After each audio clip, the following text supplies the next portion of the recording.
Pernah nggak sih kamu ngerasa penat banget sama rutinitas, sampai kamu lupa rasanya takjub?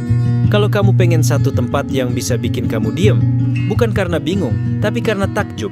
Jawabannya, Switzerland. Ini bukan cuma soal wisata. Ini soal pergi ke tempat yang bisa bikin kamu jatuh cinta sama dunia lagi. Pegunungan megah, danau sebening kaca, udara bersih, dan keheningan yang justru bikin hati terasa penuh. Kamu harus ke sini setidaknya sekali seumur hidup. Bayangin, kamu bangun pagi, buka jendela, dan yang kamu lihat adalah gunung bersalju di kejauhan, suara lonceng sapi dari ladang, dan kabut yang perlahan hilang dari lembah. Pemandangan di Switzerland bukan cuma sekedar cantik. Lauterbrunnen misalnya, dikelilingi 72 air terjun, tebing tinggi menjulang, dan desa kecil yang begitu tenang. Rasanya kayak kamu masuk ke dunia film Lord of the Rings, tapi nyata.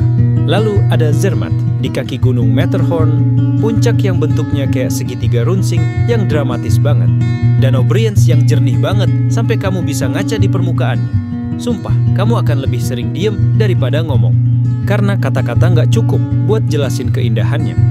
Di Swiss, kamu nggak perlu nyewa mobil, nggak perlu bingung arah, apalagi ribet cari parkir. Kereta mereka itu next level. Semuanya nyambung, on time nyaris tanpa kesalahan, dan bahkan kadang keretanya jalan di atas jembatan yang bikin kamu merinding saking kerennya pemandangan. Coba naik Glacier Express. Kamu bisa duduk nyaman, makan siang dengan wine, sambil lihat view gunung salju dan jurang curam di luar jendela. Dan lucunya, semuanya terasa tenang, nggak bising, nggak kaos. Rasanya kayak kamu masuk ke dunia yang diatur dengan presisi. Kayak jam tangan Swiss, semua pas. Swiss itu negara kecil, tapi budayanya kaya banget. Ada daerah yang ngomong Jerman, Prancis, Italia, dan bahkan Romansch. Jalan-jalan di Zurich, lalu ke Lausanne atau ke Ticino, kamu kayak pindah negara. Makanan di Swiss juga jadi campuran budaya itu, dan uniknya, rasanya semua enak.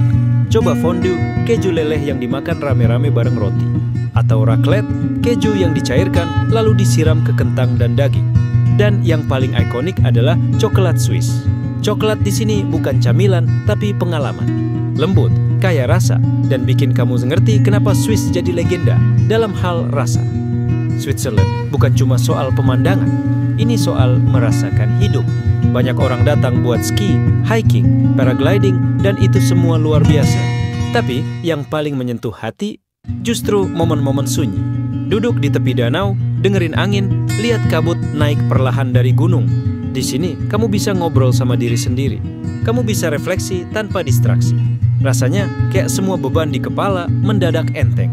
Gak semua liburan bisa bikin kamu sadar bahwa ternyata dunia ini lebih tenang dari yang kamu pikirkan. Switzerland bukan cuma negara. Ini adalah tempat di mana kamu bisa jatuh cinta lagi sama dunia. Dan mungkin sama diri sendiri juga. Jadi, kalau kamu capek sama hiruk-pikuk kota, tekanan kerja, media sosial, dan dunia yang terlalu cepat, coba ke sini. Setidaknya sekali, biar kamu bisa merasakan bahwa hidup bukan soal seberapa cepat kita sampai, tapi seberapa dalam kita menikmati setiap langkahnya. Jangan lupa like dan subscribe, karena di channel ini kita bakal terus jelajahi tempat-tempat yang bukan cuma indah, tapi juga menyentuh hati.